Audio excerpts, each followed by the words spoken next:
Good afternoon. Welcome to the Richmond campus of Union Presbyterian Seminary. And what is our mission?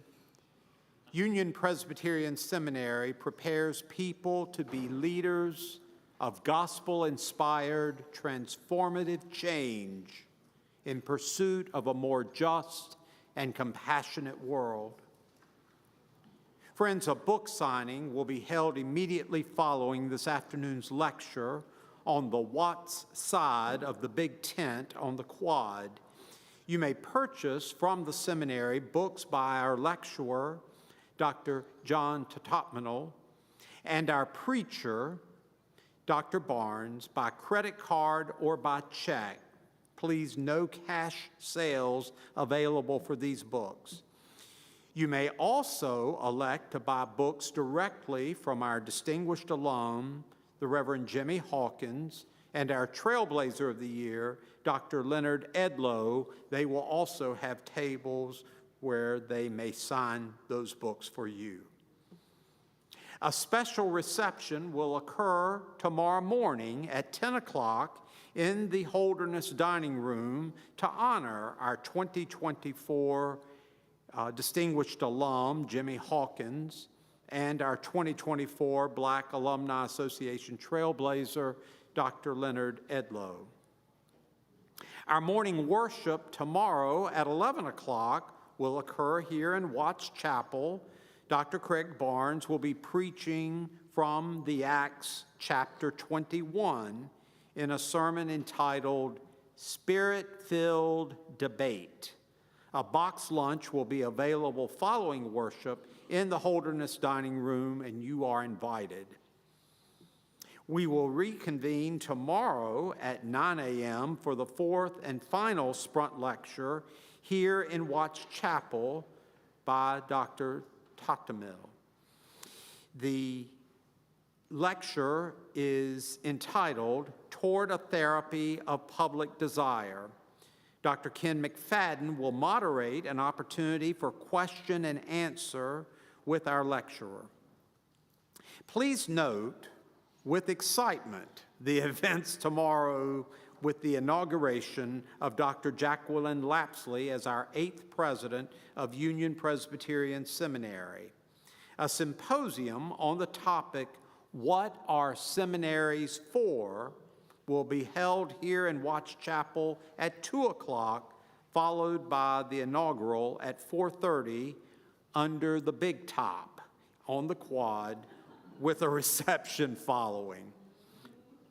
Once again, to assist in transportation, we have golf carts available.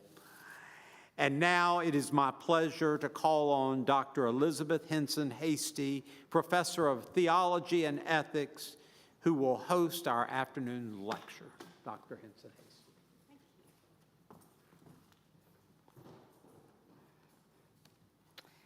En route to Richmond this morning, I benefited from the tremendous ease of access that's provided by YouTube and the internet to all kinds of information.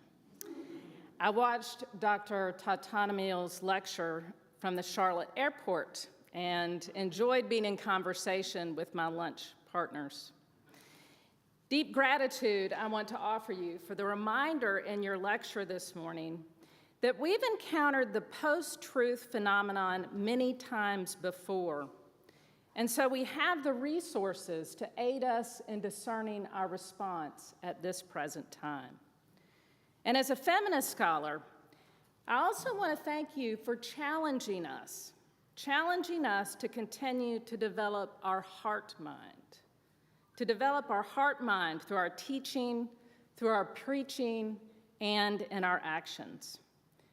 If you are like me, you're eagerly awaiting this next lecture on truth and the quest for interreligious wisdom. And so I want to invite us to sing so that we can cultivate our heart-mind as we lift our voices together. Our hymn is hymn number 311, Hear, O Lord, Your Servants Gather.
Please be seated.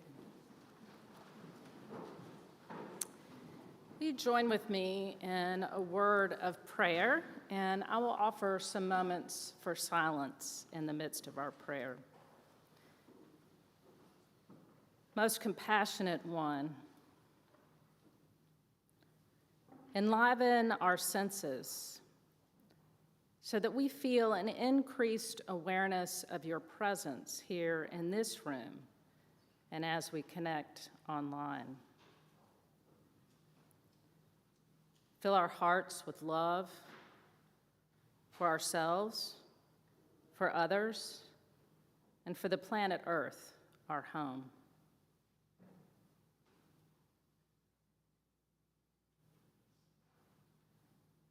May your Spirit move and breathe within and among us as we seek to discern the truth and knowledge that you call us to embody as a community today.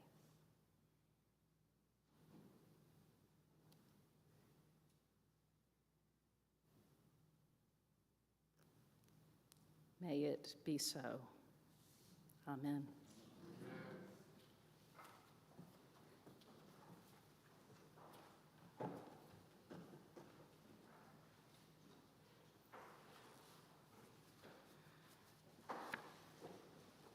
It is wonderful to continue to be in conversation.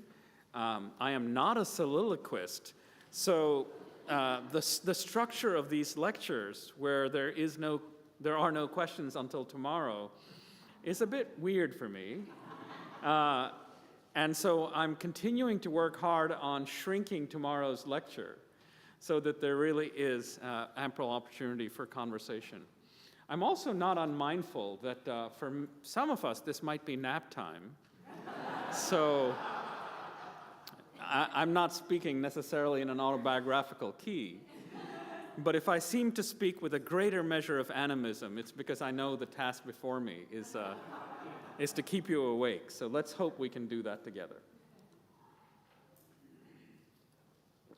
In this lecture, and I hope you see the logic of the lectures, it's very transparent.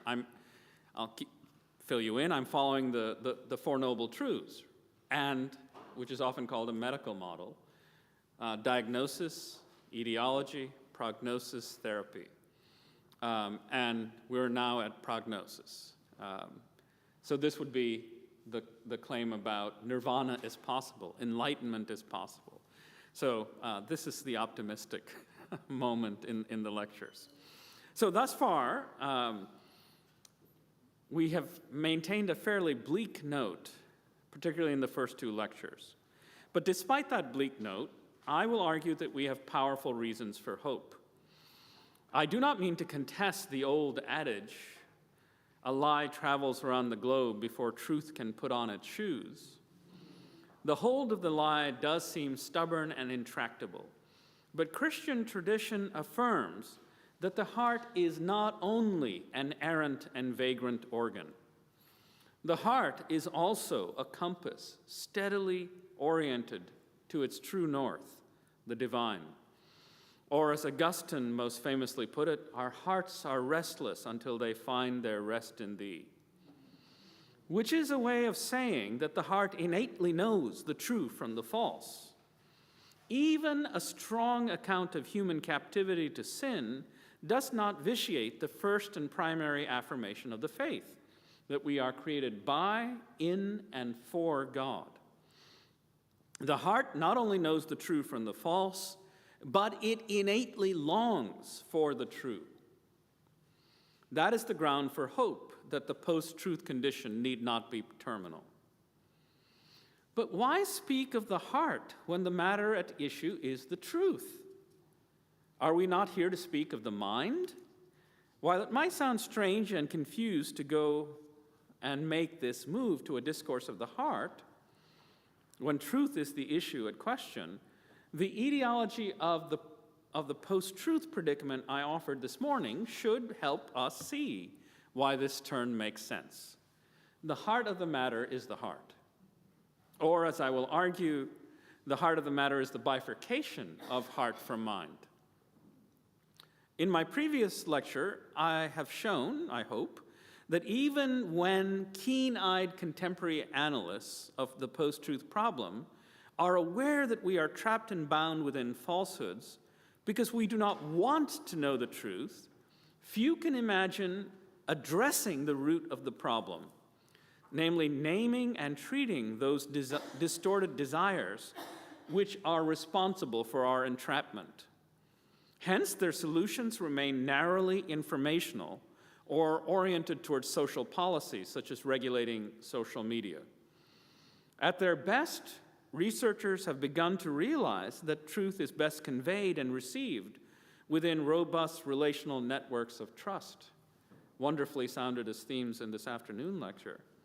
Stands out for the lengths he's prepared to go to learn how to talk to those in the grip of falsehood, such as by attending flat earther conventions to see what works and does not work. So some folks in this literature are doing hard work, and his efforts are much to be admired despite his impulse to blame postmodernists and science studies scholars for a considerable share of the responsibility for our current crisis.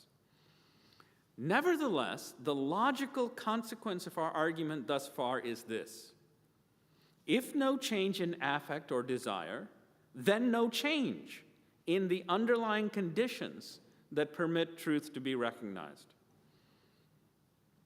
So, as I said in this morning's lecture, we keep finding people prescribing an informational solution to a desire problem.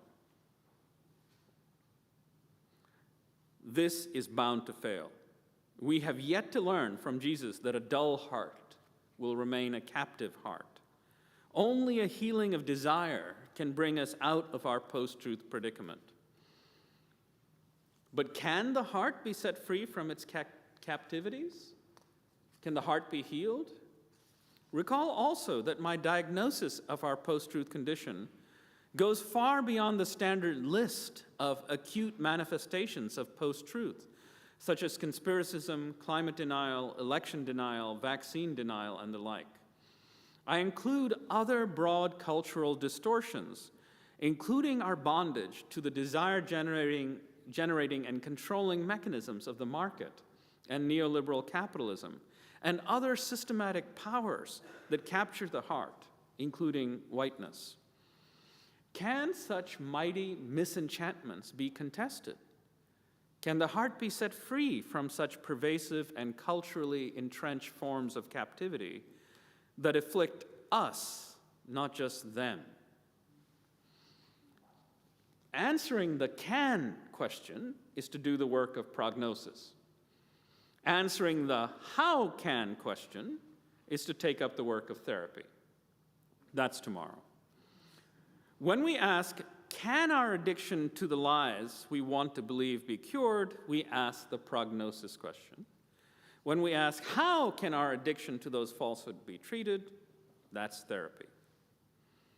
So today, the work of prognosis. But in this case, it will be difficult to keep prognosis and therapy separated. Given the gravity of the disease I have diagnosed and the intractability of the root causes of the disease, we are now to turn to the question every patient is compelled to ask their doctor upon receiving a grave diagnosis. Doc, am I done for? In this lecture, I will offer a hopeful prognosis. Thankfully, there are powerful reasons to affirm that the heart's captivity need not amount to a terminal condition.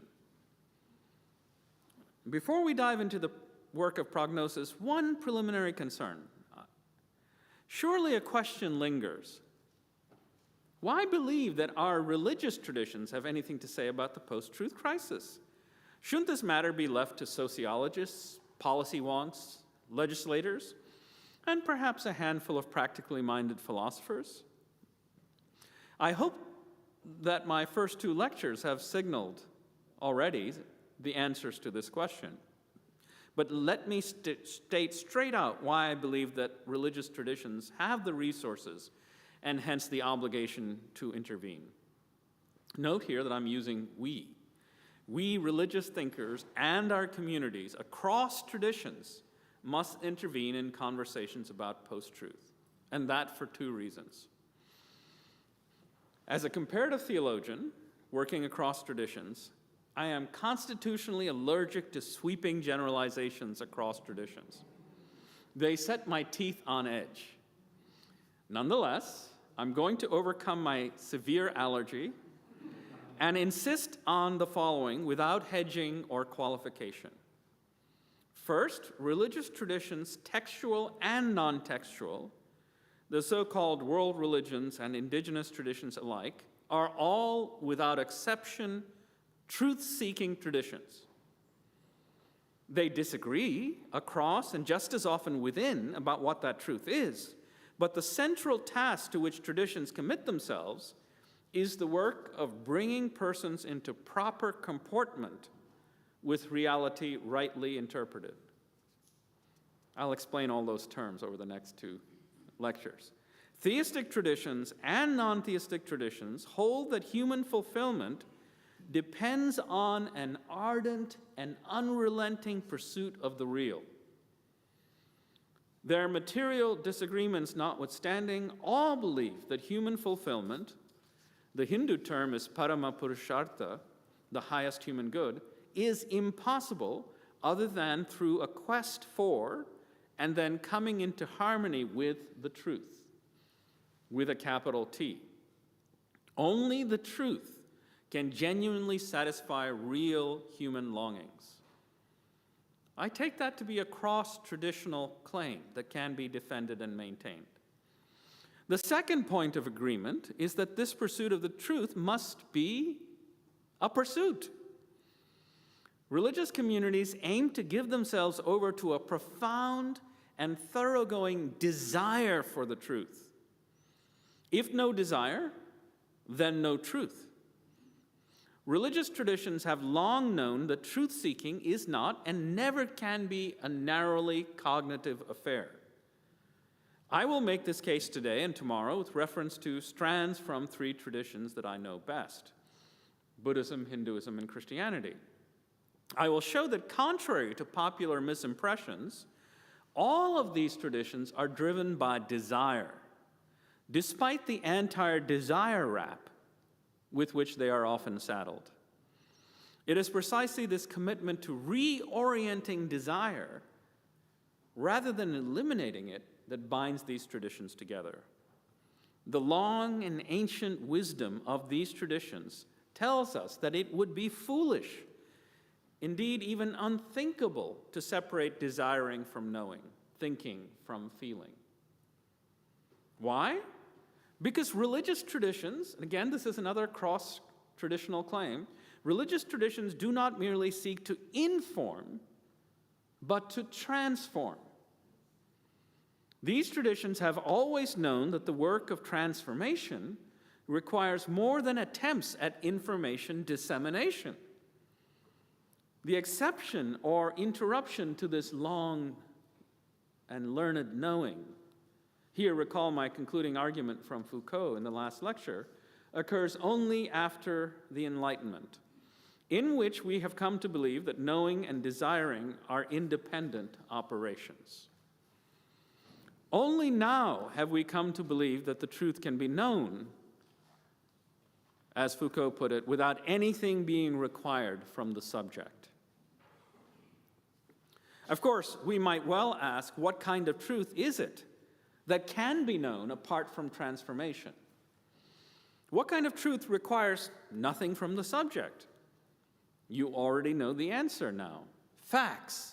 Just the facts, ma'am.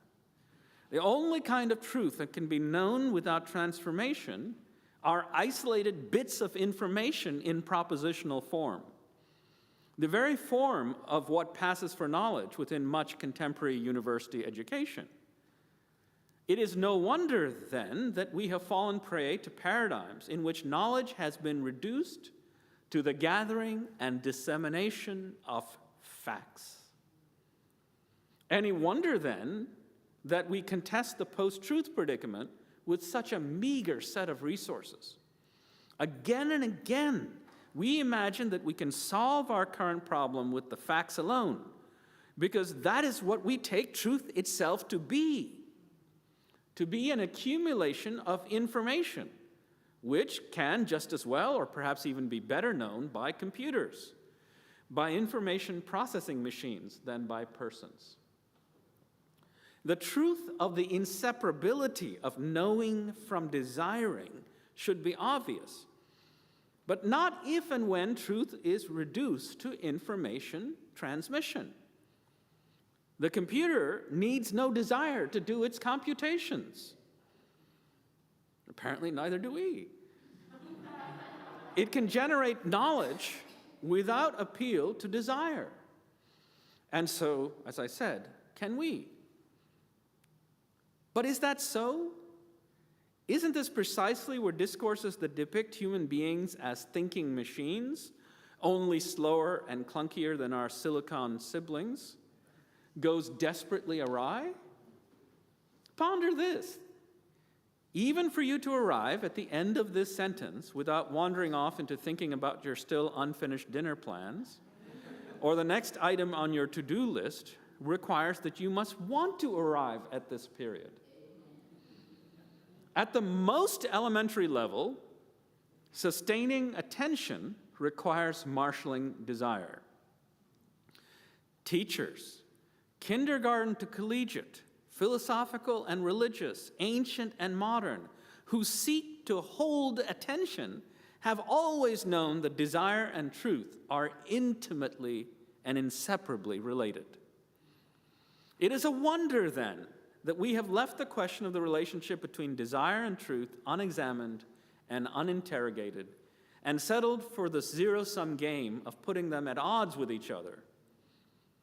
The standard talk about truth as simply a matter of the mind in here, arriving at an accurate reading of the world out there, is a severe attenuation of how anyone comes to know anything at all.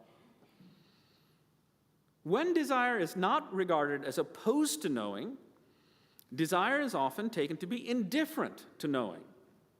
Our desires are taken to have no noetic or cognitive value. Our desires tell us nothing about truth. Now, this may be a softer position than one holds that desire is antithetical to reason. Here, what we desire is merely neutral with respect to truth and hence has no bearing on arriving at truth. But I think this position is also deeply problematic and counterproductive. Most of the world's philosophical and religious traditions hold, by contrast, that our desires themselves can be true or false. A strange thing to even utter within a modern paradigm. Like, you're going to start policing my desires now, man? Like, how can that be, right? Only propositions can be true. If you hold to that conviction, it's nonsense to talk about desires being true or false. Failing to recognize the critical role that desire plays in the quest for truth, we continue to perpetuate faulty accounts in which desire is diametrically opposed to truth-seeking. Hence, for example, discourses of objectivity profoundly distort how truth-seeking actually works. We are stuck in discourses that attempt to persuade us that desiring and knowing are not only independent but often inimical operations. If you want to know the truth, religious or otherwise, desire is the enemy, we are told. And the anti-desire rap is also particularly keen in how Indian traditions are depicted and taught in the West. We are told that to understand what the Buddha has to teach about impermanence and no-self, that desire must be extinguished. This is standard Buddhism 101 teaching, and I hasten to add a facile story. Sloppiness in translation and the lack of a sophisticated and varied vocabulary to speak about desire play a role. After all, English speakers tend to be limited to just that single all-purpose word, desire, to speak of every one of our wantings. So, We're compromised on multiple fronts, including our mischaracterizations of other traditions. Now let's dive into the material claims at stake. Let me offer my thesis statement right away. We tell our students to do so. I'm doing so. We can hold out a robustly optimistic prognosis for the post-truth predicament because a variety of religious traditions, most certainly the Christian tradition, holds that the heart is innately oriented toward the truth. Indeed, we can go so far as affirming that our desire for the truth is already truth's desire working in us. That is to say, truth itself is doing the desiring. To speak in explicitly Christian terms, my longing for God is already God's longing at work in me. Human beings are never left to their own devices, as God is the desire for God. We will return to Christian traditions later in this lecture because, given this audience, I can presume a certain measure of comfort and familiarity that I cannot, for the other traditions I mean to engage. And just reiterating, right, I'm doing something that is genuinely weird, idiosyncratic. As I mentioned, the genre of this lecture might be, of all of these Sprunt lectures, might be called interreligious public theology. Right? Most public theology to date has been Christian theologians engaging public questions. But in a pluralistic polity, we have to make other kinds of arguments that appeal to a variety of religious constituencies. We can't just go it alone. So hence I'm making a kind of multi-stranded argument, drawing from multiple traditions, to say that something like a case can be made about the intrinsic importance of desire for truth-seeking. That's why I'm proceeding from multiple traditions. Theravada and Mahayana Buddhisms recognize a host of desires as felicitous and even necessary for religious aspirants. Likewise, with the Hindu Advaita Vedanta tradition that I know best, in Mahayana and Vajrayana Buddhisms, compassion for all beings, an ardent rather than a merely middling desire to set all beings free. Should we wait for a second? Because that might be just... Okay. Oh, good. Let me try that again. Oh, here it comes again. Okay. So I'm making a point that almost all of these traditions recognize that the ideal religious aspirants must have an intense desire for liberation or a desire to set all beings free from the round of suffering. Teachers will not accept you if you do not display an intense desire for liberation or an intense desire for the liberation of all sentient beings. That's a prerequisite to enter into Hindu and Buddhist training. But these traditions affirm something still more radical.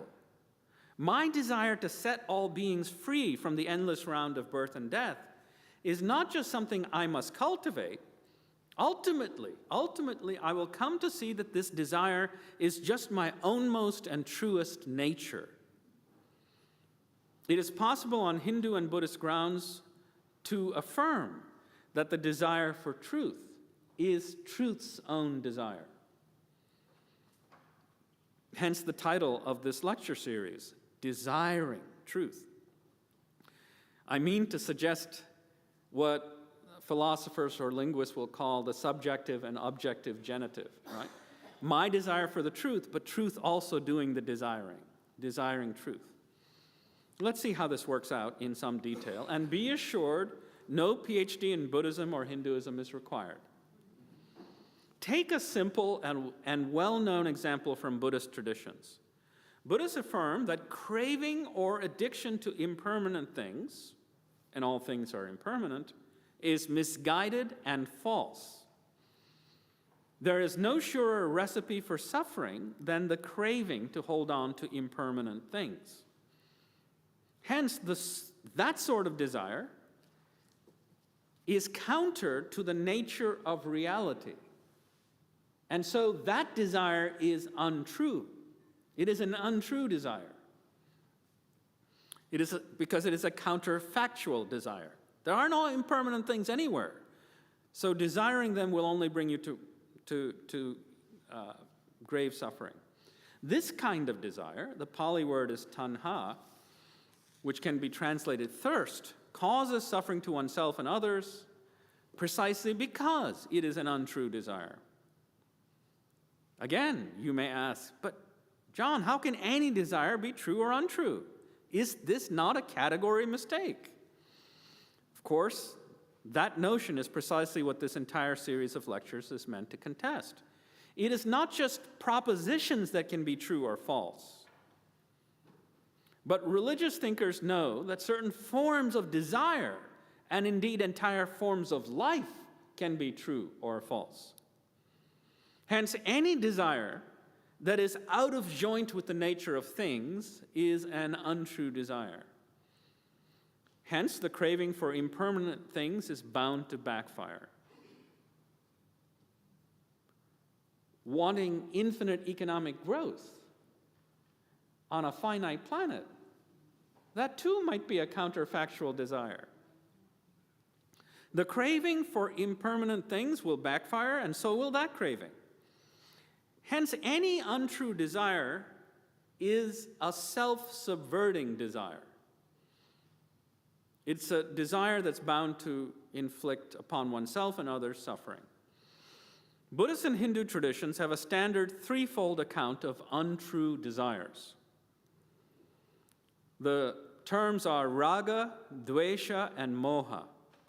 These three are called kleshas, a term typically translated as afflictions. These three are also alternatively named in some literatures as dosha, which is translated either as faults or even as poisons. Human beings are beginninglessly, indeed from time out of mind, under the grip of these three afflictions. Raga is attraction or craving, dvesha is aversion or hatred, and moha is the state of delusion that besets persons in the grip of these passions. But wait, John, didn't you tell me this was going to be an optimistic lecture?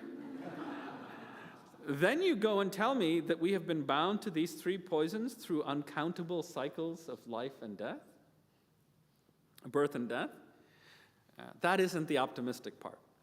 The optimistic part is that Buddhists believe that human beings can escape from the grip of this predicament. That's the third noble truth, nirvana. We can escape.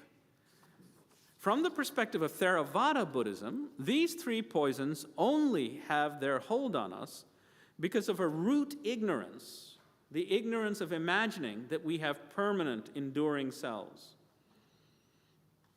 These selves, the mistaken conception, are that each of us has a self that is private, non-relational, isolated, and enduring. It is this mistaken conviction that generates in us the egoism that drives craving, aversion, and delusion. Once we have come to see that there is no such enduring self, the root error that keeps us in the grasp of craving, aversion, and delusion, we will be set free from the round of beginningless rebirth and re-death. We can break through these afflictions, however perduring and fixed they appear to be, because they are ultimately rooted in a fundamental error: the imagined, abiding, non-relational self, which has no basis in reality. Distorted desires abide only so long as that illusion is not disrupted and broken through. Raga, dvesha, and moha are false desires because they are rooted in a false vision of reality. Break the hold of this false vision, and the power that these poisons have on us can be dispersed. How is this right knowing to be accomplished? Certainly by teaching the truth of no self, no enduring or permanent self, but also meditation and ethical living. These are the three basic strands of the Eightfold Noble Paths, right? Teaching or wisdom, contemplating or meditating upon that wisdom, and then ethical living, which is presupposed as the first of these, really. The truth has to be heard, the truth has to be internalized through meditation, and the truth has to be embodied in right living. Note the richness of this complex and multi-stranded therapeutic itinerary. Truth is not to be found in a set of propositions transmitted informationally to the student. I hypothesize that this is why, despite my many years of teaching Buddhism, not a single student in any of my classes has shouted, "Ah!" become enlightened, and walked out of the room, never to return. Truth be told, I do not teach Buddhism, I teach about Buddhism. An important distinction. We might well ask in our seminary whether we teach Christianity or we teach about Christianity. At best, I bring students into a hearing of Buddhist truth, but not into meditation or its embodiment in a comprehensive way with respect to Buddhist ethics. Critical to Buddhist contemplative life is the cultivation and practice of what we might call counter-desires. The phrase is mine and not to be found in the tradition, but you'll see why I'm using the term. The counter-desires, in the tradition's own terms, are the four Brahma Viharas, literally translated as the divine abodes, but more commonly translated in English as the four immeasurables. These are the four immeasurables: love, or loving kindness, maitri; compassion, karuna; sympathetic joy, mudita; and equanimity, upeksha. Although they are not typically classified as desires, they clearly are positive affective states that we desire to cultivate in ourselves. Love or loving kindness is the wish or desire for the well-being and happiness of all beings. Compassion is the wish or desire that beings be free from suffering. Sympathetic joy is desire and practice of taking joy in the delight of others. Think that's easy. Somebody gets the promotion, not you. Sympathetic joy sometimes isn't the first thing that rushes to the heart. Right? And last, equanimity. The steadiness of mind and a deep-rooted composure that is impartiality. Now, I don't need to enter into an extended discussion here of these counter-desires. There are entire books on this theme. I bring them up for several reasons. First, I mean only to show that depictions of Buddhist traditions as devoid of desire are profoundly distorted. You are required to cultivate these positive desires in you as part of your spiritual itinerary. They are indispensable to Buddhist practice, these counter-desires. Second, and for the purposes of these lectures, Buddhists are under no illusion that bondage to false desires can be overcome simply by propositional teaching alone. You have to mobilize these positive other-centered desires against false ego-centered desires. Offering Buddhist notions, like ideas, Buddhist ideas, without remediating desires is a fruitless and pointless quest. Do you see why it's so important to mobilize these counter desires? There is the work of reorienting affect from what Christians would say incurvatus in se, to desire as oriented towards the world and towards others. Moreover, Buddhists hold that loving kindness and compassion are not just ethically commendable, they're not just good, but they are true. How? How can that be true? Again, Buddhist accounts are relatively straightforward. No advanced Buddhist metaphysics is necessary. I can put it to you simply in a matter of few sentences. We live in a world marked by radical interdependence. The Sanskrit word is praditya-samutpada, customarily translated as dependent co-arising, which is different than codependent arising. The pastoral therapists here will help you with that. Dependent co-arising. This is just another way of saying that to be is to be in relation. Nothing exists outside of relation. If that is the nature of reality, then it is not just ethically good, but it is also a true way of being to extend loving kindness to others. It is the true way to be, and it is a true desire. In a wholly relational world, the suffering of others is just as much yours as is their joy, because the distinction between self and other is only apparent. The distinction, of course, is conventionally true. It's useful to keep clear your car from mine, but the distinction is ultimately false because there is no real duality between self and other. Self and other co-emerge in and through relationship. To use Thich Nhat Hanh's expression, we are each instances of interbeing.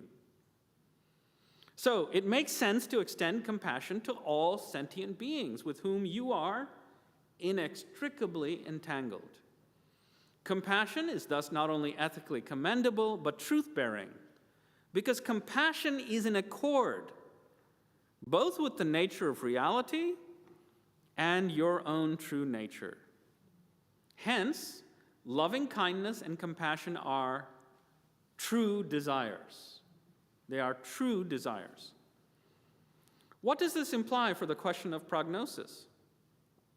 If compassion and loving kindness are truth-bearing, if they are in accord with the way things truly are, then contrary desires, self-seeking desires, aversion toward and hatred of the other, to whom one is inseparably bound, however durable that those false desires seem to be, they are not intractable because they are out of joint with reality. They are out of joint with reality. Indeed, they're not just out of keeping with reality, they're out of keeping with our own true nature. Within the Mahayana Buddhist tradition, broadly speaking, and there are many internal debates, there is a recognition that what is cultivated at first through deliberate effort, compassion for others, eventually becomes second nature because it is first nature. It's coming back home to what you always already have truly been. A Christian way of putting that, of course, would be to refer to the Imago Dei, right? What does that mean for human beings? Well, we must work to heal self-centered desire and transform it into other-centered desire. That's true.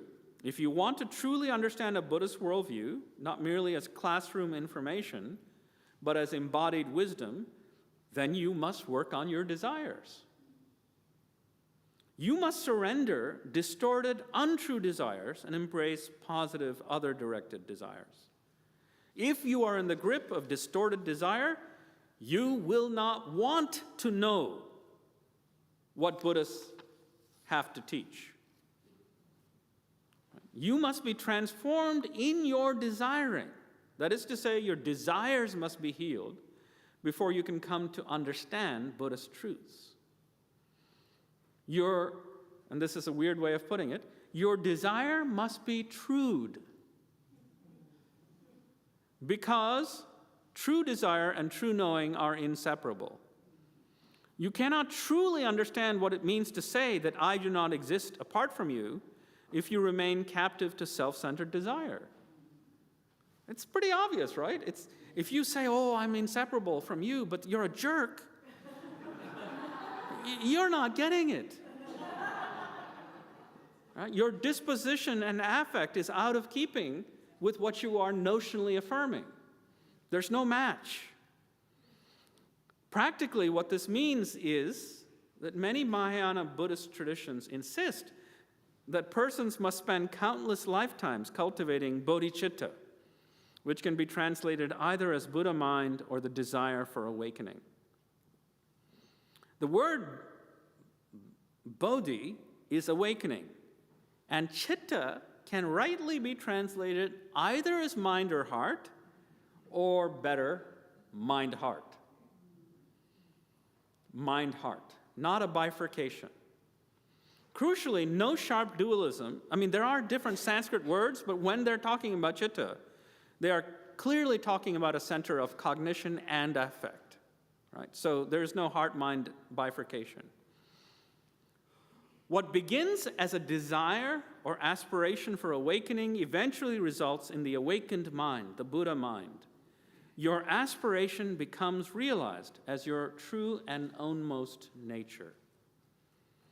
Consider, for example, this excerpt from the first chapter of Shantideva's Bodhicharya Avatara. A well-intentioned person who thinks, I shall eliminate the headaches of sentient beings, bears immeasurable merit. What then of a person who desires to remove the incomparable pain of every single being and endow them with immeasurable good qualities? Who has even a mother or father with such altruism? Would the gods, sages, or Brahmas have it? If those beings have never before had that wish for their own sake, even in their dreams, how could they possibly have it for the sake of others? It's beautiful. The desire to relieve the suffering of all sentient beings constitutes bodhicitta, the awakening or awakened mind. This desire, again, is not merely ethically praiseworthy, it has normative and truth-bearing force. This desire is itself true in multiple senses.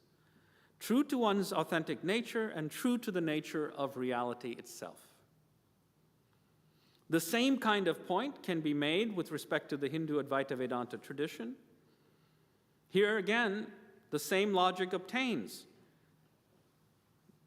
The true student, the properly qualified student, must have mumukshutva, is the Sanskrit, which means the longing for moksha, the longing for liberation. That's the prerequisite, not Theology 101. Right? That longing for liberation. Apart from this desire, you're not going to get around to the hard work of knowing. You cannot know what you do not desire to know. See what I mean about trafficking in the obvious? I can't believe I'm being paid to say sentences.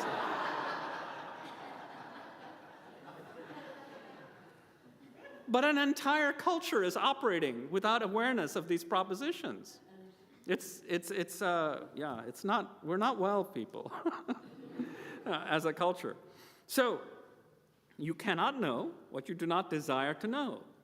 If persons are in the grip of egoistic desires, they cannot come to the knowledge of the true infinite self, because distorted desires keep them in the grip of the narrow egoistic self. False desire impedes and obstructs true knowledge. False desire impedes and obstructs true knowledge. Hindus and Buddhists know that we will not give ourselves to the highest desire so long as we remain addicted to conventional desires.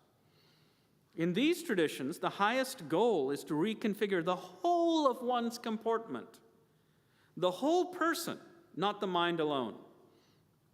Or to put it more accurately, mind itself is never reductively understood as an information processing center, a calculating machine carried around by a meat suit. This is how we're coming to think of ourselves, under the metaphor of the human as a computer, right? Or the brain as a computer. We really are thinking that we are a calculating machine carried around by a meat suit. To know is to be radically transformed in the direction of what is really real. Such transformation requires a therapy of desire, to use Martha Nussbaum's felicitous phrase, a therapy of desire, so that the conventional desires which so powerfully define who we are can be contested. Left unaddressed, any other deeper disclosure about our true identity will remain ineffectual. But is this truth, the truth that desire must be healed before knowledge can dawn, unknown to the Christian tradition? Hardly. As we saw in our previous lecture, this is precisely why Isaiah and Jesus hold that there is an intimate connection between the heart, the senses, and truth. Arriving at truth is never just a matter of having working sensory equipment. Dullness of heart, right? These people's hearts have grown dull, can obscure hearing and drives people to shut their eyes to the truth. Hence, the heart must be transformed before access to the truth is granted. Right knowing is impossible apart from right desiring. The rectification of desire is the beginning of wisdom. The rectification of desire is the beginning of wisdom. Hence, the notion that desire itself is truth-bearing is hardly restricted to Buddhist traditions. Christian anthropologies that follow in the wake of Augustine might explicitly be called erotic anthropologies. For Augustine, to be human just is to be a desiring creature. Far more, the human is constituted by the divine to desire the divine. Recall the opening of St. Augustine's most explicitly erotic text, the Confessions. Now, I know, some of you are thinking, that guy has some very strange ideas about what counts as an erotic text. I'm a theologian, so sue me. Now, listen to this. Listen to the language. You are great, Lord, and highly to be praised. Great is your power, and your wisdom is immeasurable. Man, a little piece of your creation, desires to praise you.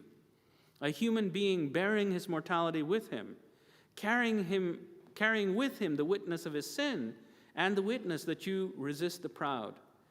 Nevertheless, to praise you is the desire of the human, a little piece of your creation.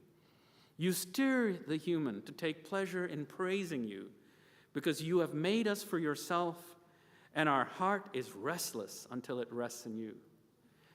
I don't know, that sounds pretty hot.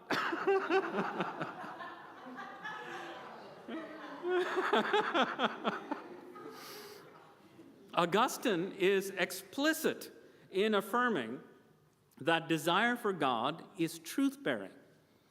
Human desiring is not arbitrary or capricious. The human creature is created by God for God, and desire is a homing signal that draws the human being back to its true home.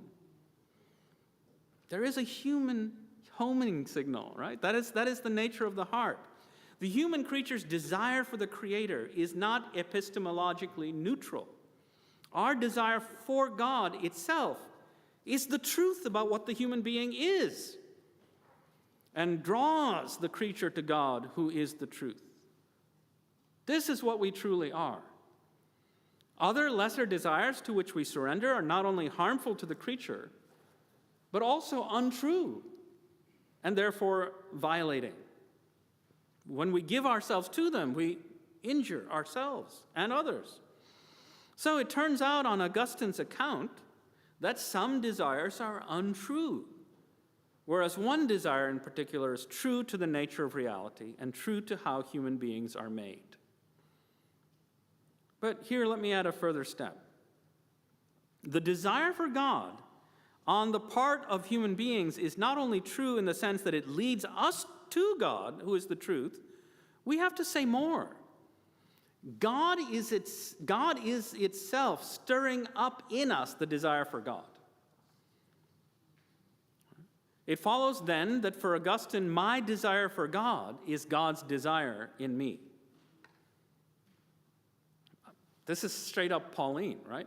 I know not how to pray, but the Spirit prays in me. This is how Augustine is channeling St. Paul. So my desire for God is God's desire at work in me. God, who is the truth, is itself the source of my desire. For that reason, we may say that not only is it the case that we desire the truth, but truth itself is doing the desiring in us. Truth is both the object and the subject of desire. After all, Augustine argues that the source of my desire for God is God. You stir man to take pleasure in praising you. You, right? Truth is doing the desiring in me. My desire for truth is truth's desiring. The whole of Augustine's vision is thus shot through with desire, which is why I characterize his vision as an erotic anthropology, despite all the other ways in which we must marshal feminist lenses to critique his distorted conceptions of sexual desire. Right, so I'm not giving Augie carte blanche here.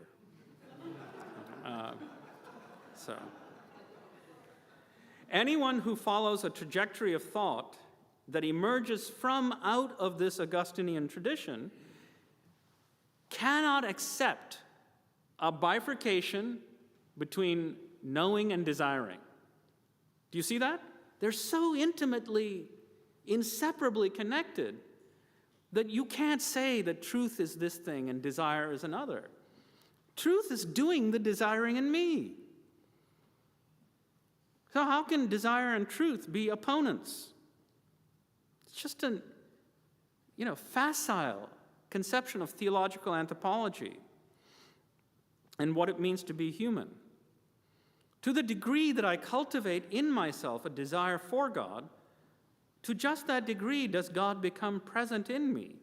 When I render my desires true, when I work to true my desires, the distinction between desire and the object of that desire collapses and approaches a relationship of non-duality. My desire for God is both my desire for God and God's desire in me at once, simultaneously. If both Eastern and Western traditions, at their best, never divide desire from truth, if they never divide desiring from knowing, then how did we fall into the modern opposition between desiring and knowing? The answer to that question will require considerable further investigation, but yesterday actually it was this morning, right? But I appealed to, I'm getting lost. I appealed to Foucault to offer one possible and plausible answer. Foucault argues that the Cartesian moment may mark the critical disjuncture, a moment in which we came to believe that nothing was required from the subject to come into the truth other than the truth itself. The self requires neither to undertake any program of ascesis, that is, of detachment from distorted desire, or an erotics, an intensification of the longing for what is genuinely good and worthy. Recall, Foucault said that every previous truth regime prior to the Enlightenment insisted that you had to change. You had to become otherwise than yourself in order to know the truth. The subject, qua subject, untransformed, is ill-equipped to know the truth. Right? So there had to be, again, this is this word, spirituality, which is the work of transforming distorted desire through ascesis and intensifying positive desire through an erotics. through an intensification of the longing for what is genuinely good and worthy. We moderns, post the Cartesian moment, believe the truth can be had without transformation. Even Jack Nicholson knows better. That proposition can only be affirmed, the proposition that truth can be had without transformation, if we reduce truth to propositions, statements that affirm of what is that it is and what is not that is not. A coda and a note. The reduction of Christian life to the cognitive assent to propositions is part of this very misbegotten truth regime, right? Where nothing has to be required other than your notional assent. No transformation of desire. No spiritual disciplines. By contrast, truth in the traditions we have examined is a far more robust reality. This is gesturing towards tomorrow's lecture. Truth is synonymous with the real. The terms are interchangeable. Truth is the way things are. Truth is interbeing. Truth is the infinite non-dual self. Truth is God. To be clear, I'm not equating all those affirmations. I've done too much work to study these traditions to say, oh, they're all the same. I could have just stayed home. I didn't have to pull out what little hair I had studying Sanskrit. If all traditions are the same, then no work is required to go invest yourself in learning those traditions, right? But note, I'm just pointing to the structural analogy between these traditions, right? They all say truth is synonymous with the real. Truth is the way things are. Truth is interbeing. Truth is the infinite non-dual self. Truth is God. So, in each of these traditions, truth is not merely a property of statements. It is not merely something to be known, but what is to be known. The task of human life is to be true to the real. I keep using these weird verbal forms because they say something, right? They say something more than can be captured in the languages of a cognitive assent. The task of human life is to be true to the real.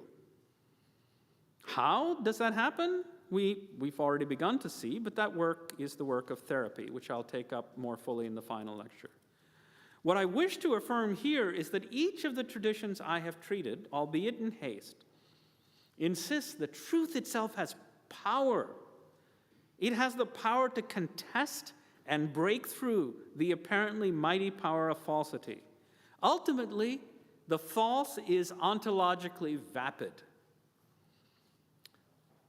I couldn't get through 4 lectures without using the word ontology. I'm sorry, it's an occupational risk here. So the false is ontologically vapid. It is a shell. To use imagery from Indic traditions, the false is like the trunk of a banana tree. It is hollow. It can be contested and overcome by the power of truth. That is the ground for our positive prognosis for the post-truth predicament. Truth has a power that is unmatched by the power of the false. This is what Gandhi was trying to tell us. Satyagraha, truth has real power. Moreover, human beings can be true to the real only because they are innately inclined toward the real. The heart longs for the true because the heart is made for the truth. Something in us there is that has this innate orientation toward the truth. Religious traditions have always known and always taught that human beings have no chance of arriving at truth merely by way of propositions, creedal or otherwise. Notional assent is never enough, especially when we remain in the grip of false desires. These desires are present and active in each moment of psychic life. We are habituated to them, not least because powerful cultural forces have mastered the art of holding us captive and entranced. Hence, false desires must be contested by a multi-pronged therapy. including training in liberating and true counter-desires. Self-centered desires must be opposed by other-centered desires. Hatred must be opposed by love, and indifference by compassion.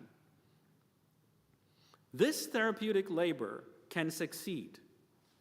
It is worth undertaking because our hearts and minds, or our heart minds, are already made for and rooted in the truth. Our traditions say preposterously beautiful things about our truest nature. Consider the core saving affirmation of Christian tradition. God became human so that the human might become divine. Not a single line in the creed is understandable apart from that core affirmation. The whole of the Nicene Creed is meant to preserve the possibility of becoming divine. If Jesus wasn't really divine and didn't become really human, then there's no chance that we who are really human might become really divine. Right? So the logic of the tradition orients around the hope for theosis, deification. We are meant to become divine, to become by grace what God is by nature. Likewise, Buddhist traditions affirm that we can cultivate in ourselves the mind of enlightenment. It is not a foolhardy act to commit ourselves to the liberation of all sentient beings from their sufferings. That's the true and proper amplitude of the human heart. That's how big our hearts are. They can long for the liberation of all sentient beings.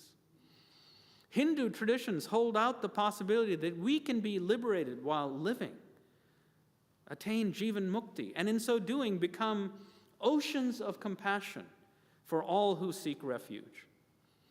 These are healing desires. Commit to them and we shall be healed. Surrender unworthy desires and give ourselves to desiring truth, and we shall become the truth we seek. Just how this might happen, we shall ponder tomorrow. Thank you.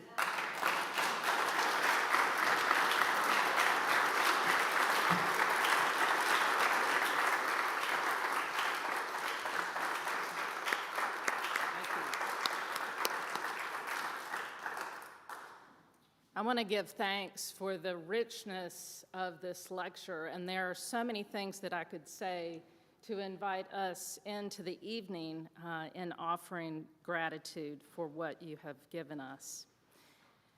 I want to invite us instead, though, into a practice, and it's a practice that I use in many of my classes where I ask students at the end to think about two things that they're going to take away with them into the day or into the night. And so I'll offer just a thought and two things that I'll take away.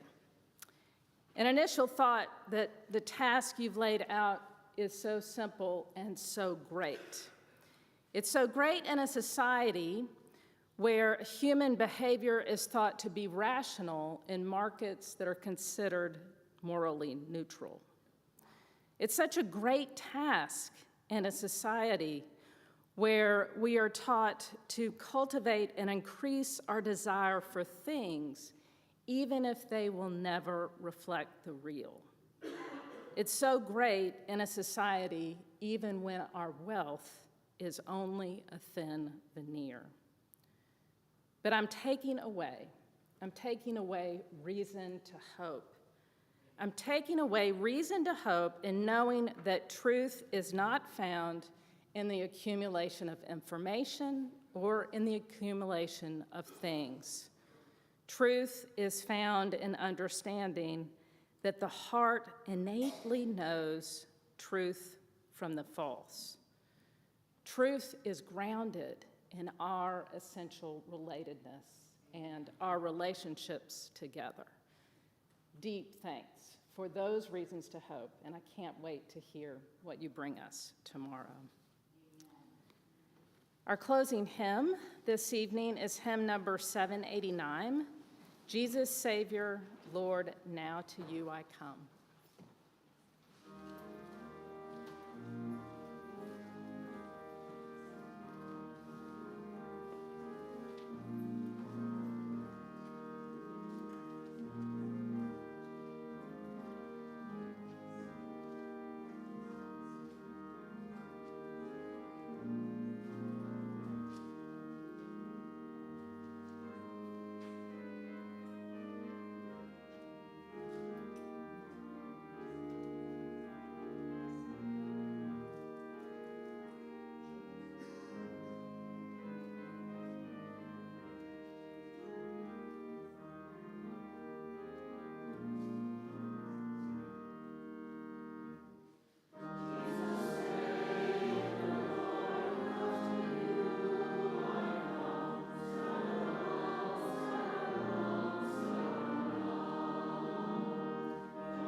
Go in peace and practice harmlessness.